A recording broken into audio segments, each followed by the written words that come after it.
Hello everybody, and welcome to another Kev Play. This is Kevin, and we are on part 5 of Spyro Reignited Trilogy, Spyro the Dragon. Last time I had some trouble finding a gem, and I think I know where it is this time. And I don't think it had anything to do with me not being able to find it legitimately. I think it was a glitch, and I think I know what happened. I was watching the playback, and it seemed to make sense because, and you'll see in a second. But anyway, howdy do, Pelpit Pig. Sorry it's been a while. It's been busy with the holidays and a lot of stuff at work going on. How's the gems? I think I know what happened to that gem. And it had nothing to do with me. I think it was a glitch that has already happened before on this game. And I'm pretty sure one of these wizards is holding out on me. I think I killed them last time, but I think the gem fell through the floor or something. Because we're missing a blue gem, a 5-piece. So I'm pretty sure a gem's about to come out of one of these guys. That's not... Maybe this guy. There it is. I was right. And I didn't test that out or anything. I just had a suspicion. I was like... Because I had a funny feeling there was something weird when I first started the game that I didn't get a gem. And then I looked at the playback and it looked like I didn't even receive a gem for killing him the first time. But anyway, that's that. And then we'll go to the...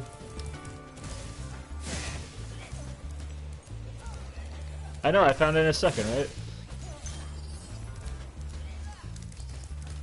Now we can move on.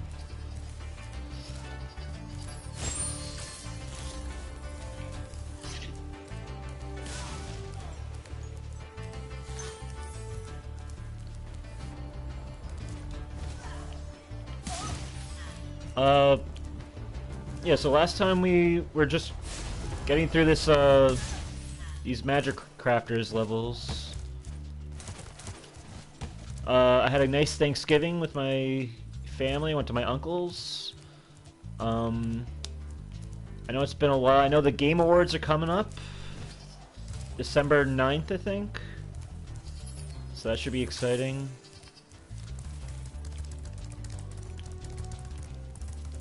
And by the way, I played a new PS5 game and during this hiatus.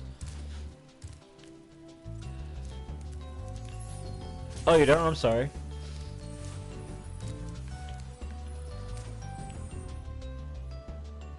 Yeah, it was nothing special. I mean, it was fun. I went over to my uncle's. We had a big turkey dinner and the usual cliche Thanksgiving stuff. But anyway, that was like however long ago, a week or so ago.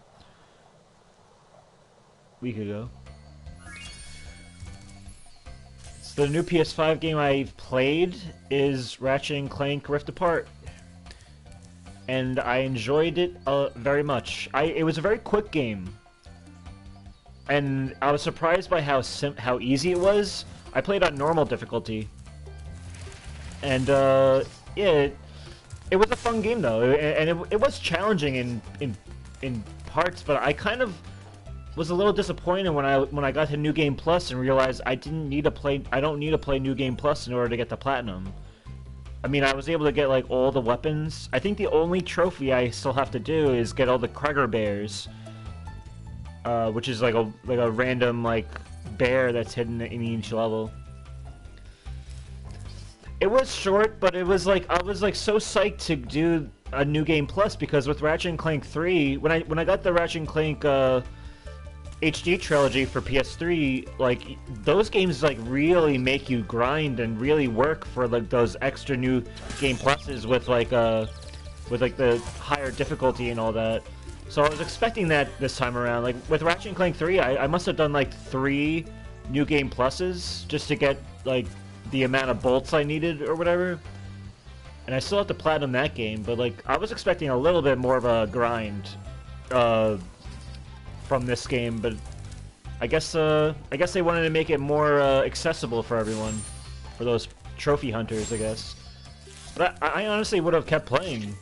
I guess now I'm just gonna do New Game Plus just to go get through the levels again, and then like try to find the Cragger Bears, and then I'll be done. I'll have a platinum.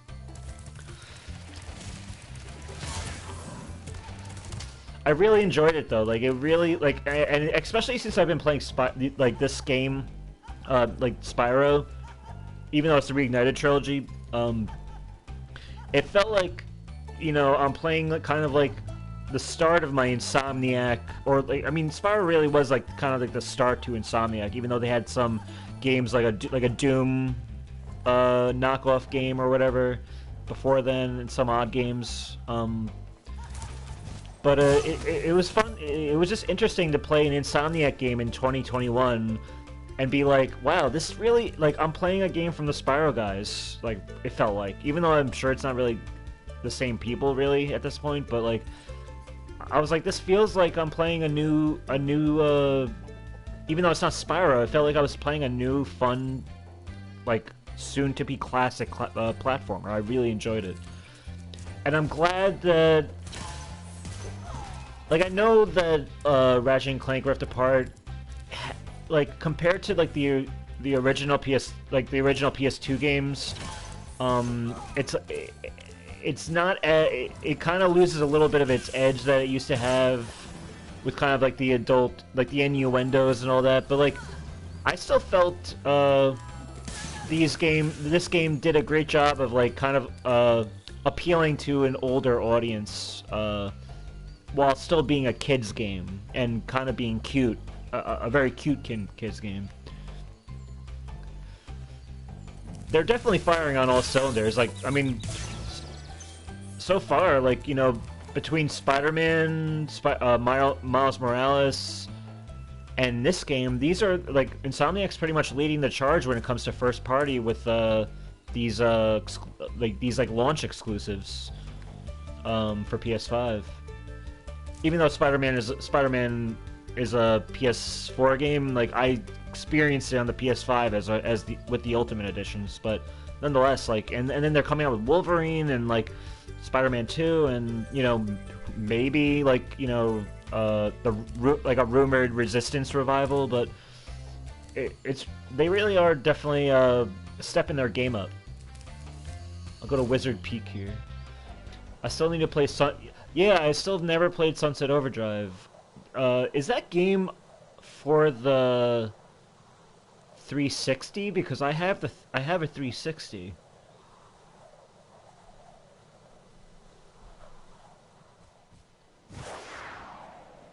Because really, that's the only Insomniac game I mean, other than a lot of the Ratchet and Clank games, other than the original trilogy. Like, there's a lot of PS3, like the future games or whatever. I've never experienced them. Oh, here we go. Oh yeah, so we have two paths here. Xbox One and PC. Oh shit. Yeah, and I don't see I also like pick because my 360. The only reason I have it is because a friend gave it to me for free because he had like an extra one lying around for some reason. So and that was like very that was in the PS4 Xbox One generation. It was a very old console for him at that point, I think. He was very nice to give it to me. I guess I'll go the normal path first. Now, the music for this level, if you were a 90s or early 2000s Nickelodeon fan, is basically the Amanda Show intro theme song. Like, you can hear this sample of it in the intro by Stuart Copeland.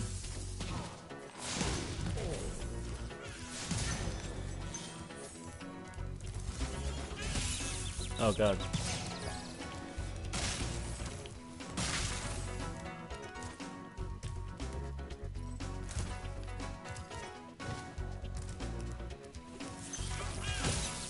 Oh my god. These guys are giving me a little bit of a...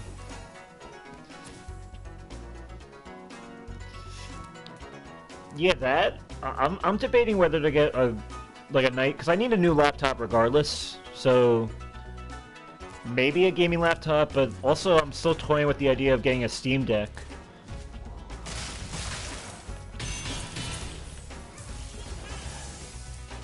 But maybe it's best if I don't know.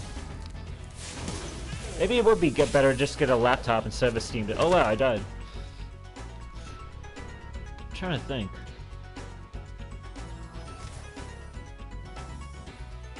Because I guess if I got a gaming laptop, at least I'm knocking out two birds with one stone. I'll have an actual laptop that I can use like for work and stuff too. Because if I get a Steam Deck, then it would just be kind of like a handheld. And yes, it can function as a PC, but I don't see myself using a PC as a hand. I don't know. It's strange.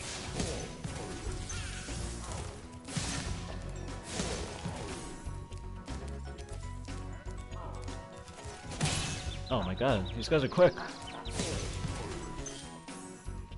I'm gonna use a bunch of emulators on. Yeah.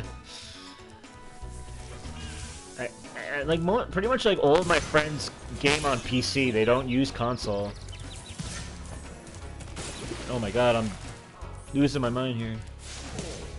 Alright, let's try to get... You know what? I'm gonna go this way and get one of those like billy goats to give me some butterflies and bring sparks back.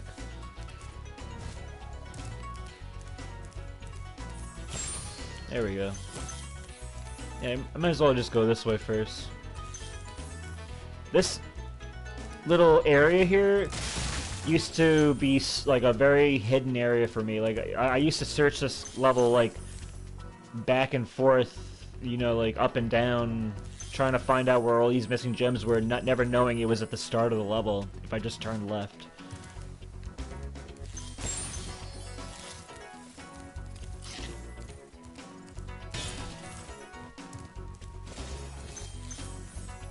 Oh, and this? Okay, I see what's gonna happen here. So you know what? First I'm gonna go this way.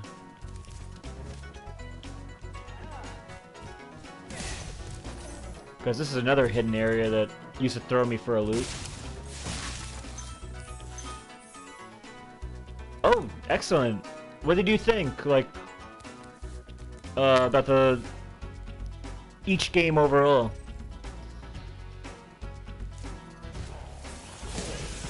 I remember feeling like Spyro 3 and the Reignited Trilogy wasn't as polished. Wasn't as polished compared to the first game, and maybe even to a certain extent the second game. Oh god. But I still think it held up, and yeah, they're all really good. Like they're all very solid, and I can't wait to revisit them again as I have. Spyro is a game that I've always kind of, like Crash Bandicoot, I always revisit every now and then. Jarvis. Welcome to Wizard Peak. This is my favorite supercharged spot. Use it to bash those wizards. Yeah, I just feel like in Spyro 3, I ran into a lot more little hiccups than I would with Spyro 1, but it wasn't anything really too crazy to criticize it for. It was just little nitpicks that could have used some polishing, but overall the games are still great.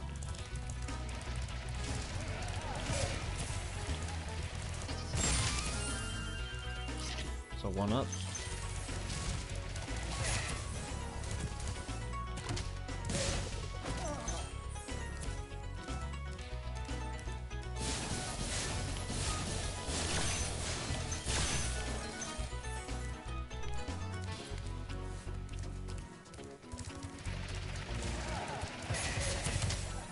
Whoa.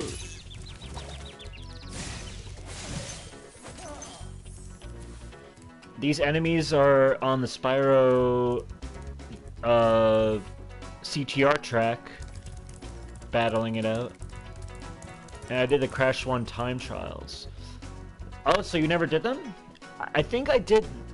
I had to get at least gold, I think, in order to get the platinum for the Insane Trilogy. I remember like some of the later levels definitely gave me a run for my money. But yeah, I did finish those platinum, those trials also.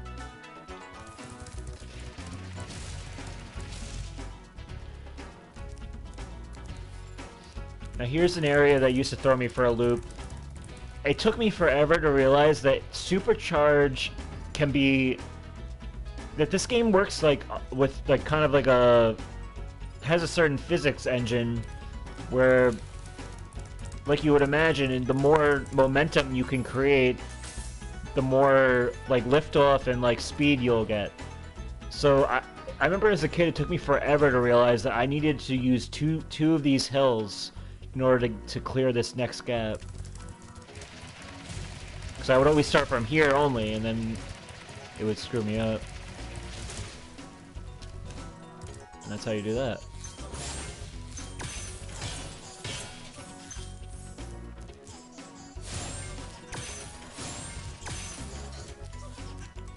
And then you got Mr. Laughs a Lot, Sir Laughs a Lot here.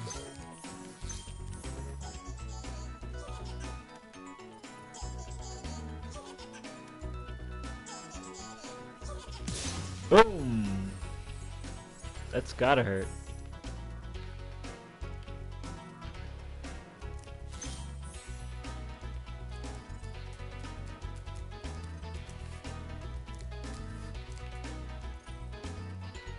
Okay, where do I want to go now? Can I glide to this next area? I think I can.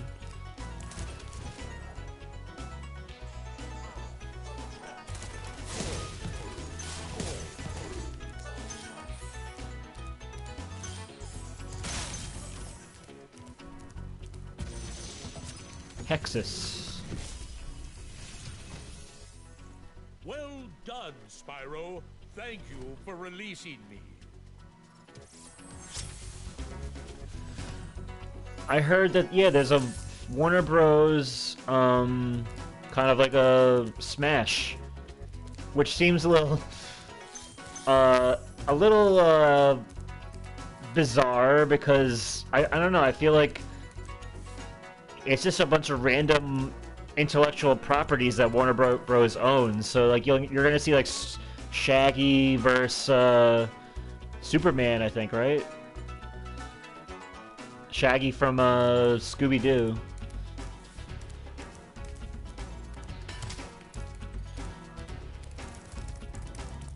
I mean, well, more power to them if they want to make a game like that. The thing is, I heard, like, I know you said you picked up Nickelodeon All-Stars, right? And I remember one of the problems with that game is that there's no voice acting, which kind of like, I don't know, kind of takes away the life of the game for me. Like, especially with characters that are like, you know, very animated and very memorable. Like, just for them to be fighting each other with like no words and no commentary, like no taunting or anything, like, you know, like it just seems like it would be kind of static.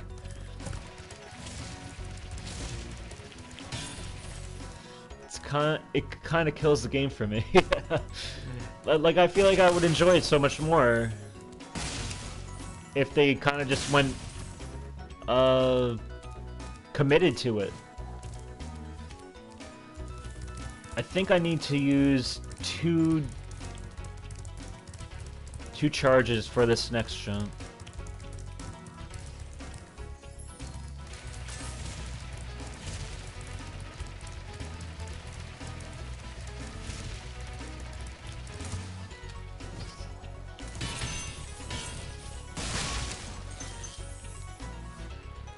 Now the multiverse game has full-on voice acting. Which multiverse game?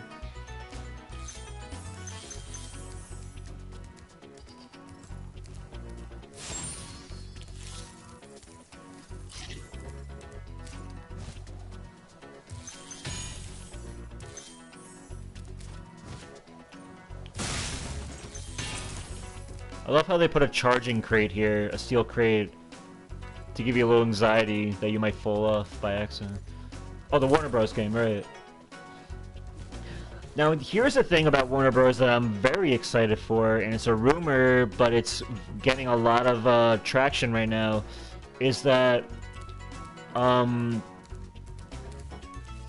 apparently there's a lot of talks and a lot of like leaks or like kind of like hints by a lot of internet sleuths that with the Matrix Resurrections coming out this December, that there might be a Matrix game in the works by Warner. Like Warner Bros. Might like have agreed to that as a tie-in game to the Matrix movie, and it might Hideo Kojima might be involved in it because he tweeted out some kind of like very coy tweets about the Matrix or whatever. But it could just be nothing. It could just be him being a fan of that franchise or whatever. But I could see him wanting to be a part of a project like that because that really like the Matrix was a very revolutionary movie when it came out. And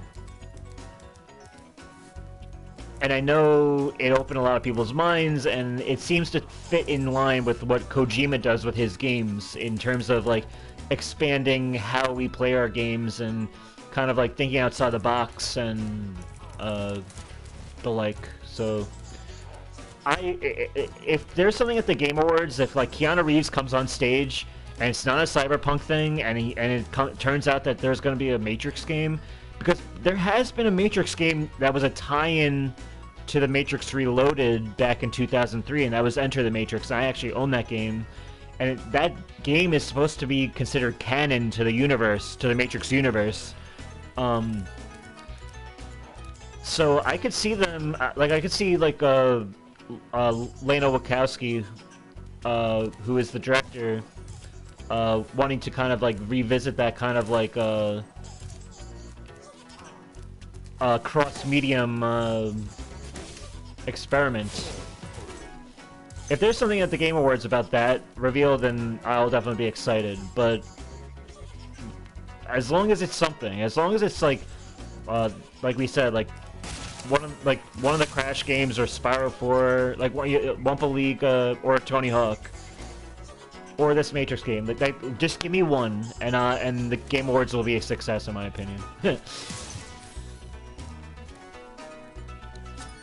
Oh, that's all the eggs. It always kind of bummed me out that the egg collecting kind of stops mid-game here. Because now there's no more egg thieves to ever chase again. At least for their eggs. But... oh, I want to go for 3 there. I think I still have to go the other way.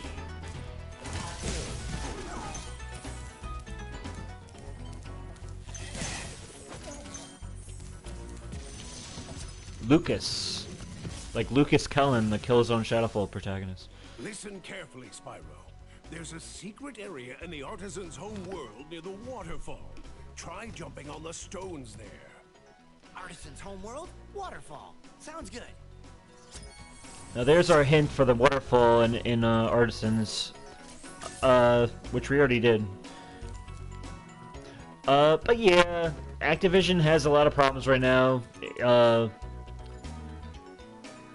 A lot of, like, Bobby Kotick may or may not be forced to step down, and if he does, I think that's great, because I think he is one of the main sources to, like, the root of, like, the kind of negative environment that kind of trickles down to all his studios, like, with all this, like, sexual harassment and, discrimination and all that. Yeah, he needs to go. I mean, and I know people like to forget this for some reason, but he was also on Epstein's like manifest, like his private plane manifest. Like he was listed as one of like the people who were like frequent passengers to that plane.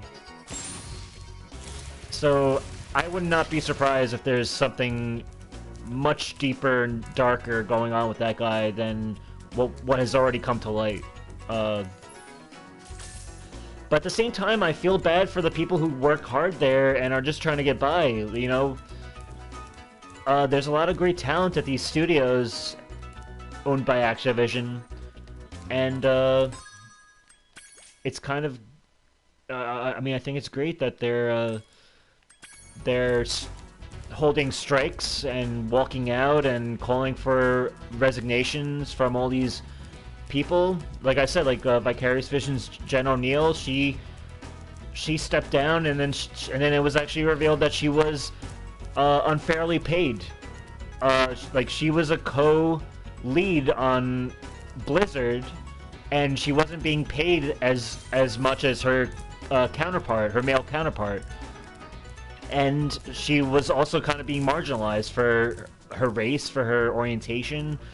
That's the way she felt, like, because of how toxic that kind of studio is.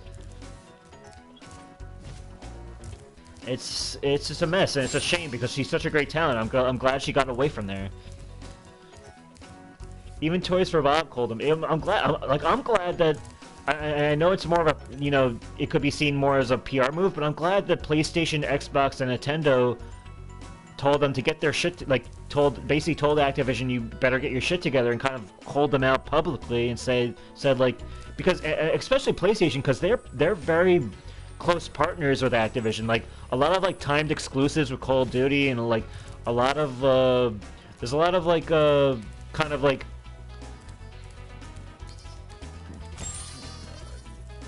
there's just like a lot of cooperation between the Activision as a third-party studio and Sony. Like,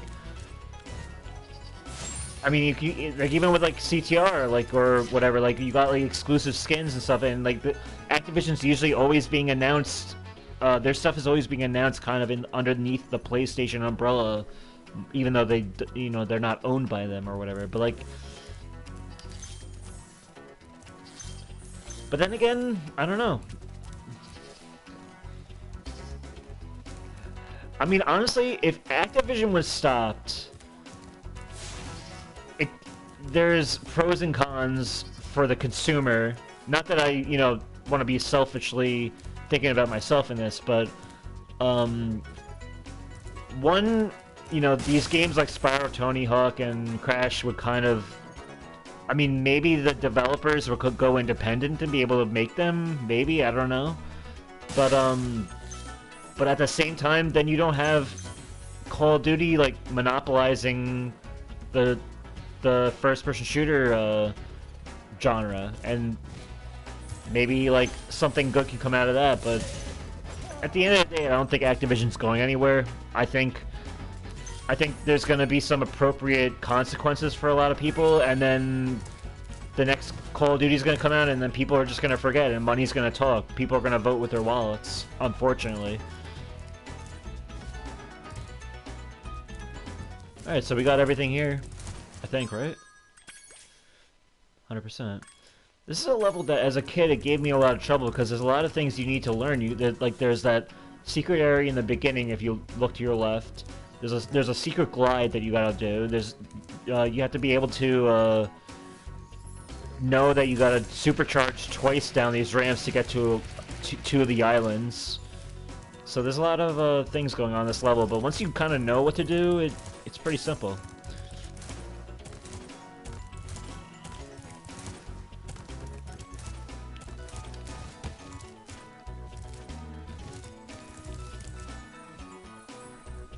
And that's it.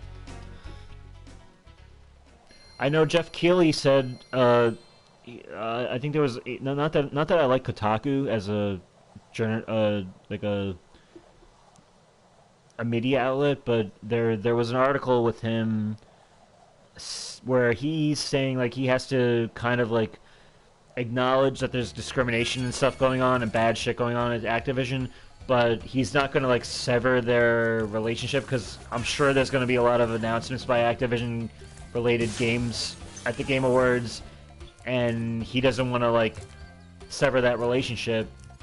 So the article basically goes into how he has to be kind of careful, you know, not to just like outright call them out, which is kind of like, I don't know, it's weird. I didn't really read the article, so maybe I'm explaining it out of context, but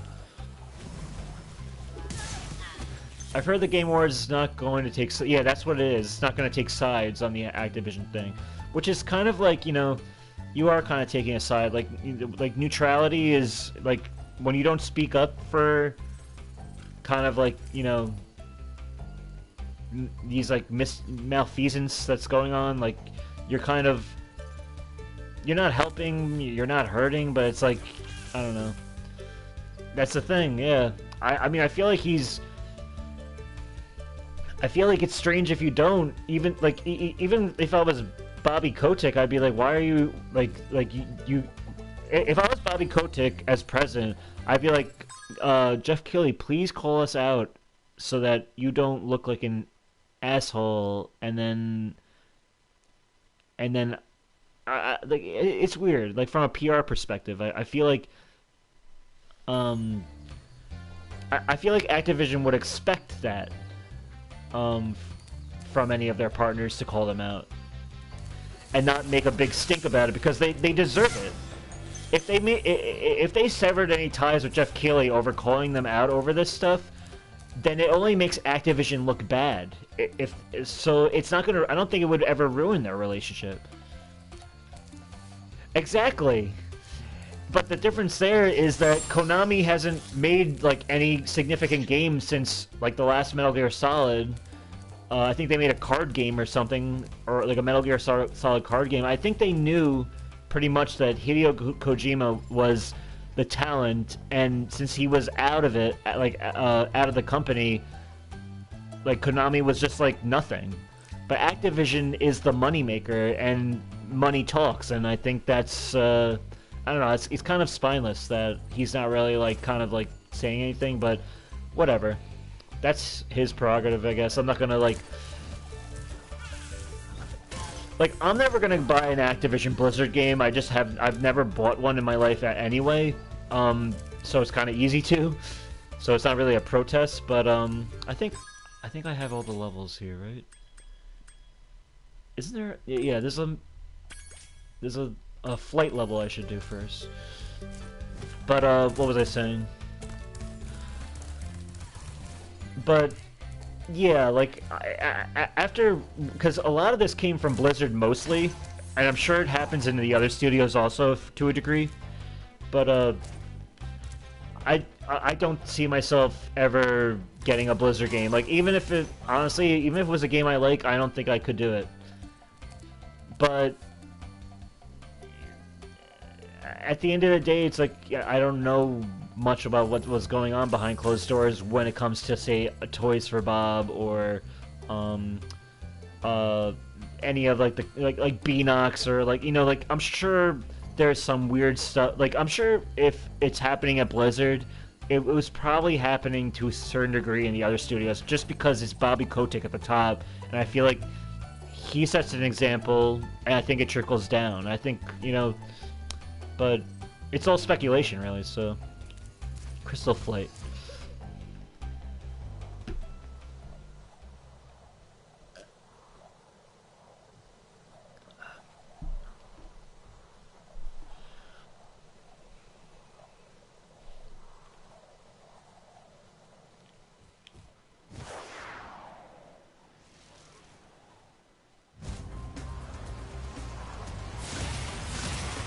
I guess I'll go for the planes first. Or try.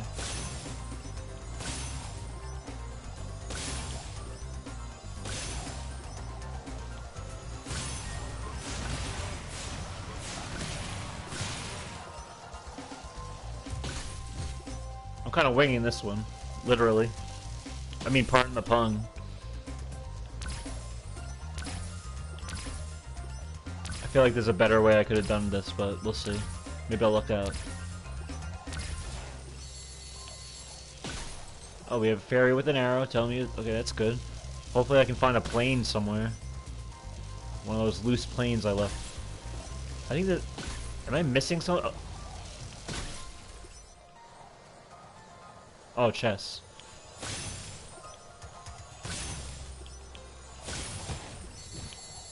Plane, plane, plane. See, this is what happens when you miss the planes. I got a lot of time, though. Kinda wish a plane would just come by. Oh, I hear one, I hear it, I hear it. I hear him. I hear the propellers, I don't see him.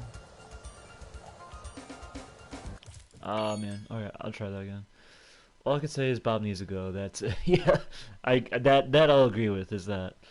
Did you hear that Sony is making their own Xbox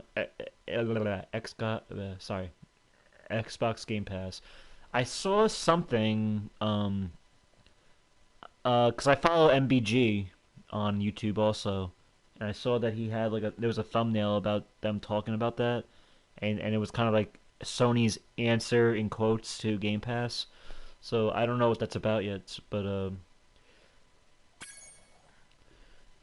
honestly, I mean, it doesn't really matter to me because I get all my games physically anyway.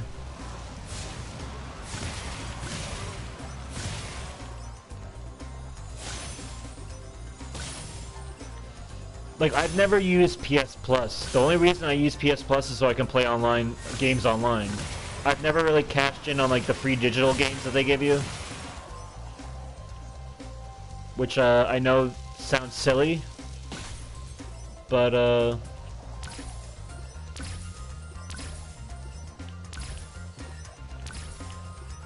yeah, I don't know. Like I have a whole backlog of games. There's only so much I can play at once. So like, I don't really understand the whole. I mean, I guess I could see it for people who don't want physical games or whatever. But to me, it's just kind of not necessary for me. Any game I want to play, I'll buy happily, and I want to own it. I don't want like a service. Oh man.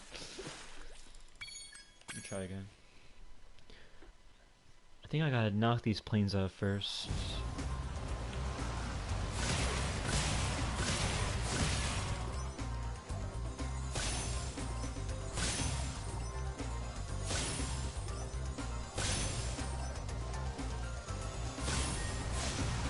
Oh man, I messed that up big time.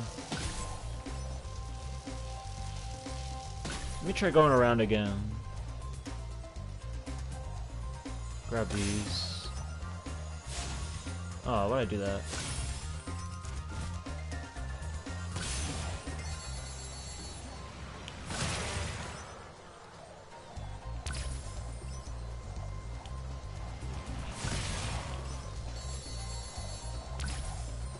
Alright, now I think I found the pattern. Probably not the fastest way, but I think I got it now.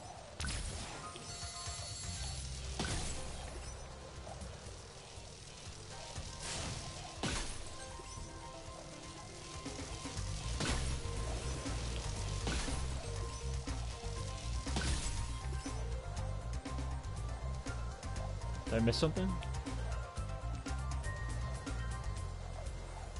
Am I being stupid? Oh, it's gotta be like around here. I can't believe this. Oh my god, alright. The service code name... It's a server... Oh yeah, because it leaked, right? I mean, it's cool. Who knows, maybe it will turn my, change my mind.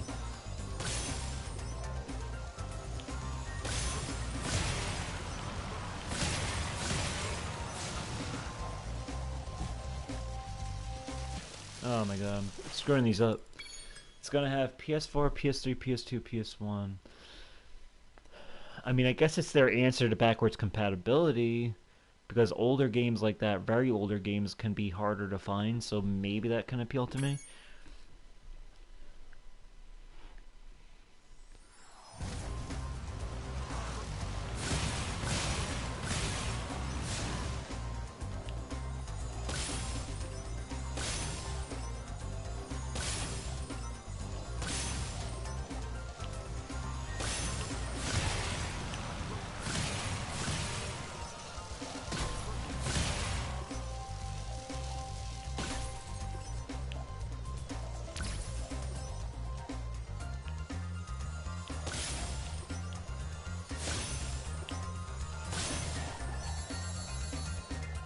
Hopefully that plane's there, and then I'll go this way.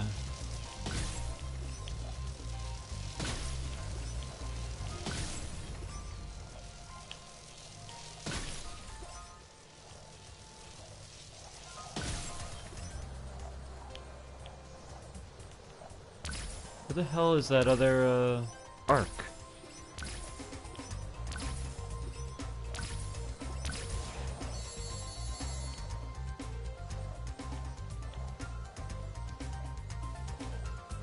Maybe it's over here? Yeah, there it is. Lucked out with that.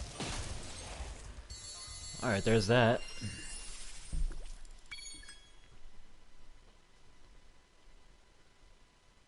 Got them all.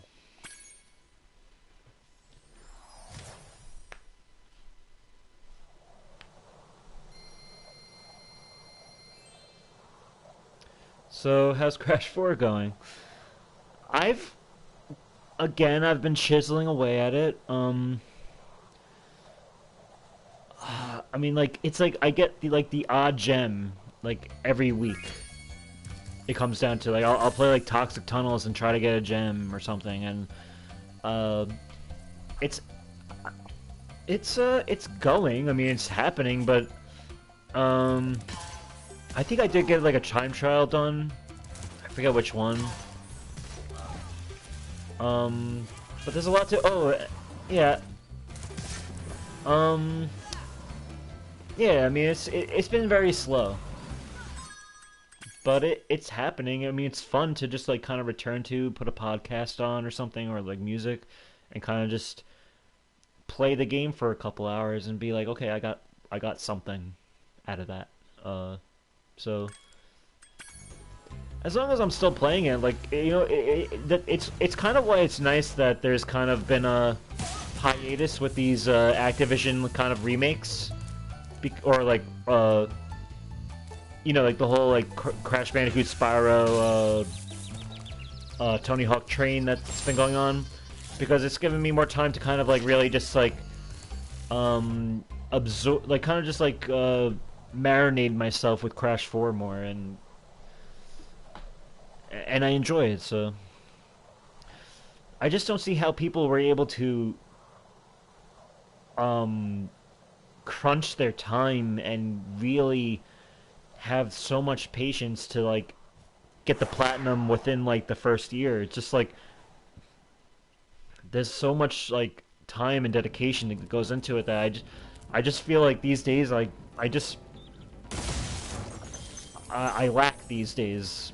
Even though, like, it's weird because as a Crash Bandicoot fan, I always said that, you know, I mean, I 100%ed Crash Bandicoot 1 on the PS1, and that's a very hard game to 100%, because there's, the checkpoints are, there's no save feature other than the, what's it called?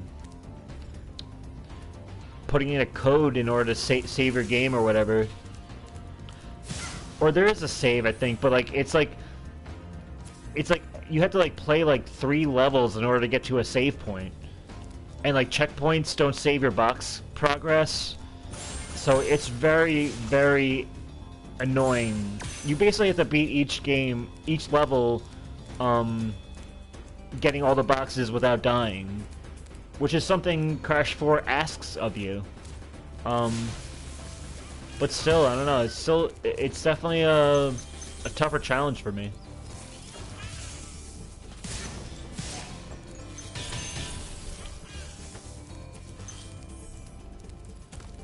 Just make sure I didn't miss anything. Yeah, I'll get there. I'll get there eventually. And if I don't get there, I don't get there.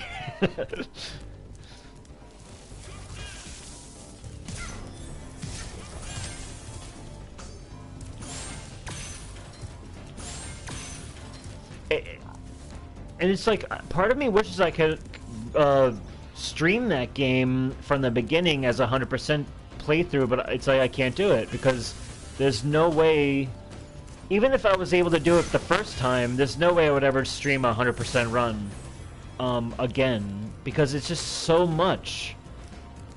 it would take, like, imagine how many hours that would take compared to the Insane Trilogy, which I've already streamed. This is one of our bosses, Blowhard, who, in the PS1 era, I never understood what this guy was. I thought he was just like a wizard in a tornado or something. But like, he has like no legs or something. It's so, I don't know. This is a very strange boss, and it's not really a boss to me.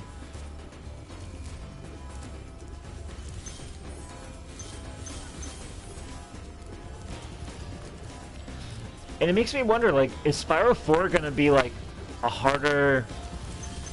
Because Spyro games were never really known for their, like, kind of intense difficulty, or, like, you know, persistence. You know, you having to have persistence in order to get through a level or whatever. It was more always a collectathon. So, like, are they going to be able to make that more difficult? Because I don't see this game... Like, this game was never hailed as, like, the Dark Souls of dragon platformers or anything. Crash Bandicoot kind of held that title for whatever reason. So I wonder what they would do with the Spyro sequel. You can, but can you? It's like, Thanks do you for want to? releasing me, Spyro. You have no idea how long I've been trapped in Crystal. And, neither do I. Who are you again? I can tell you how long. I'm out of here. This guy's been trapped in Crystal for about almost, or pretty much about 5 hours now, because we started the game. We've been playing this game for 5 hours straight so far. So 5 hours ago, Nasty Narc turned them all to Crystal, and that's how long you've been in there. Did you 200% Crash Bash? You know what? I never owned Crash Bash outright. Like I remember I played co-op at two of my friends' house. I played through it twice, and I don't know if we ever went for 200%. I don't think we ever had the time to. So, you know what? If I like, I know that I can get the demo or whatever, like the full game on Spyro 3, but if I can ever really get my hands on the actual game though, and play it legitimately, I would go for it. I know it's hard though. That's what I've been told at least.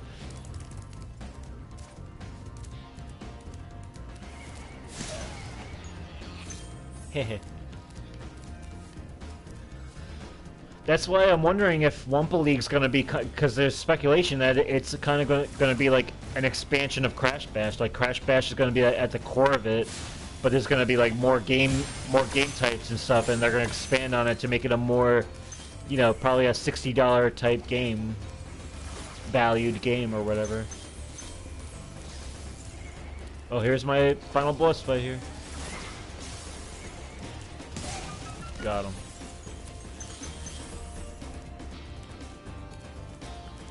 It's the hardest Crash game to beat. Yeah, I've heard that. Because, I mean, from my experience, it's been Crash 1 before Crash 4. But, Crash 1 on PS1, that is.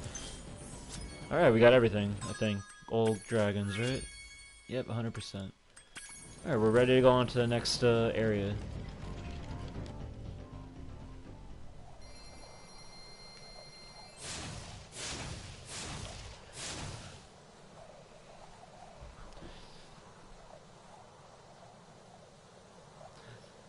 But yeah, so December 9th, that's in 6 days, that's the Game Awards. I figure I'll try to get another, stream in before that. Like the day before, so just so I can have a little bit of anticipation. Maybe talk about what new developments or speculation of what might be revealed there are. But, yeah, for now, we still got like a good 10 minutes left in this. It's harder than Beastmakers. It always surprised me in Spyro 1 how many homeworlds there are. Like, cause really, I think compared to Spyro 2 and Spyro 3, there's more homeworlds. I think, but then it's like, how many levels are there compared? Because I think maybe there's less levels. Because I know Autumn Plains, excuse me, Autumn Plains in Spyro 2 has like some of like I think it's like the largest amount of levels in that homeworld. Um, this is usually just like four and like you know 3 to 4 and maybe a flight level or whatever. But that's yeah, interesting. Now we're in Swampville.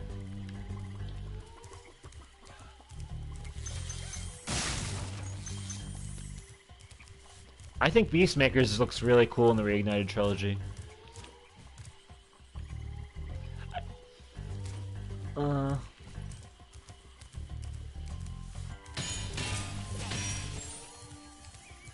It's definitely a cool aesthetic. I like that that guy just cooked that chicken for me, even though I don't really need it.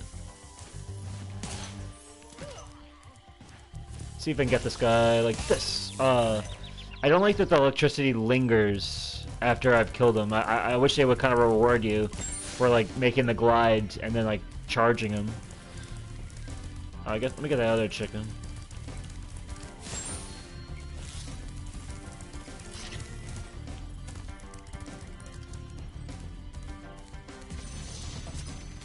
Bruno. Nasty Nork is turning our swamp into an electrified junkie. And it used to be so beautiful. I'm sure it was. I like how Tom Kenny gives a little bit of a different interpretation to that line. Like, it's like I think the original Spyro line was like, I'm sure it was kind of more sarcastic. Whereas this one, it seems like Spyro's kind of being a little bit more compassionate towards towards the opinion of this dragon for saying this was a beautiful homeworld once.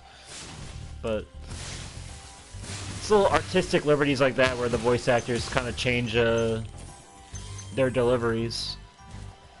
Sometimes I like it, sometimes I don't. That one was fine though.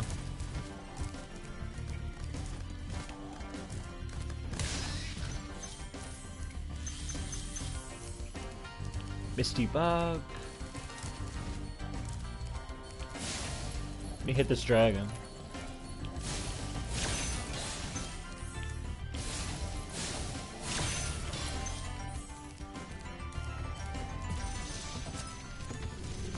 Cletus! Spyro,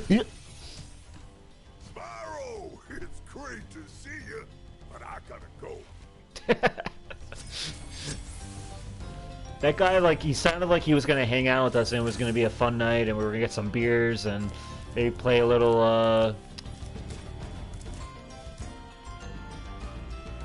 Crash 4 and, you know, but he's just like, no, I got shit to do.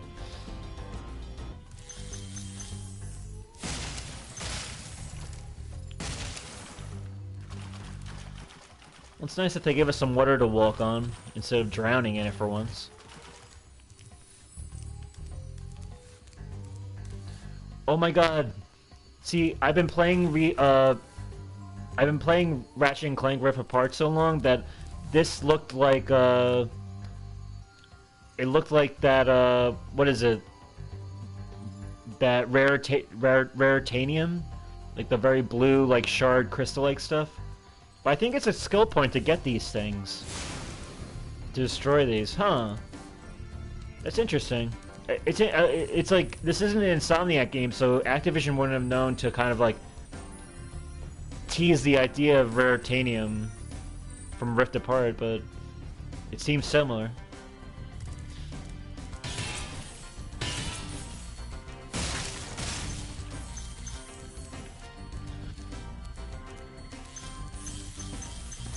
Woo! This boar used to scare the crap out of me in PS1 because he really like you really can't control the camera as much. So when you try to turn that corner, he really pops out at you. But they still managed to pull it off there. There's another raritanium.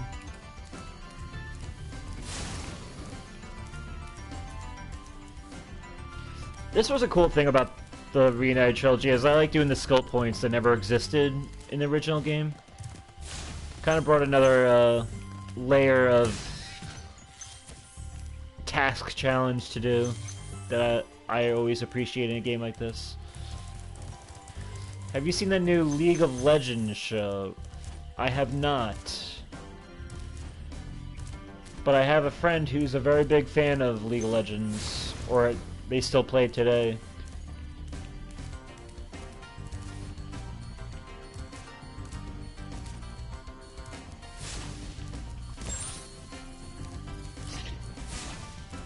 This is a psych out Raritanium right here. Up. A very notorious level right here, infamous. Even though it has great level design. But yeah, it's a bitch to get through. And we'll be getting through it.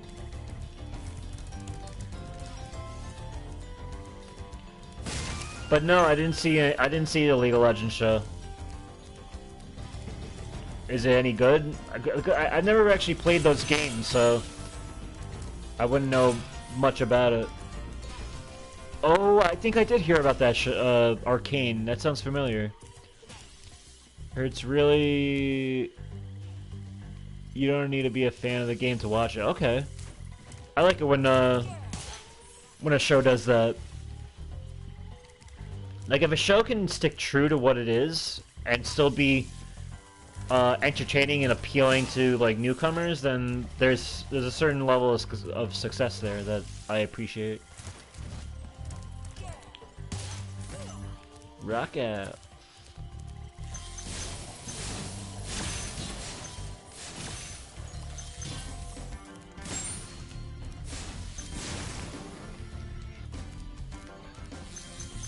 What is it on? Like Netflix or something, or what do we have here? I feel so sorry for all the dragons still trapped in Crystal.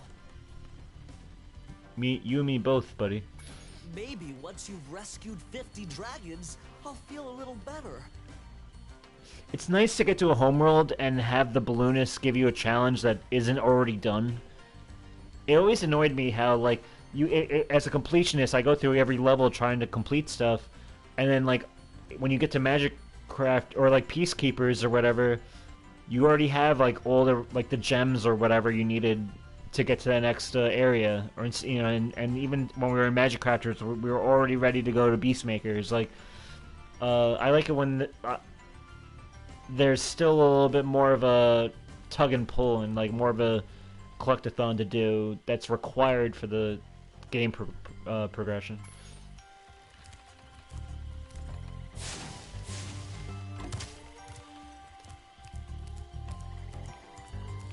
Oh. I never noticed that, like, scary face there. Or really goofy face more than scary.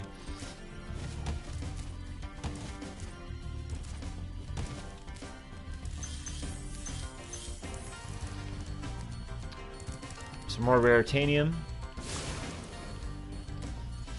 It's not as satisfying to get rid of those things. Like, you think they would, like, catch on fire more or something. They kind of just, like, melt and go away. I don't know, it's weird. Let's go this way. Oh, we have a key here.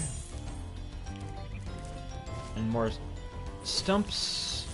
Ooh, I like that if you almost don't, if you don't make it by just a bit, the game will kind of like reward you with like the platforming of that of the glide.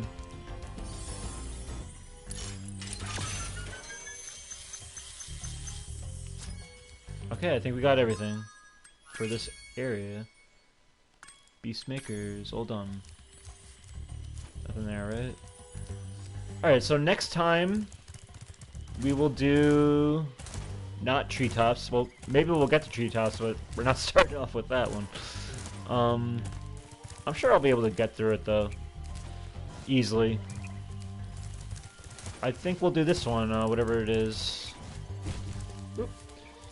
Terrace Village sounds like a nice start to our journey.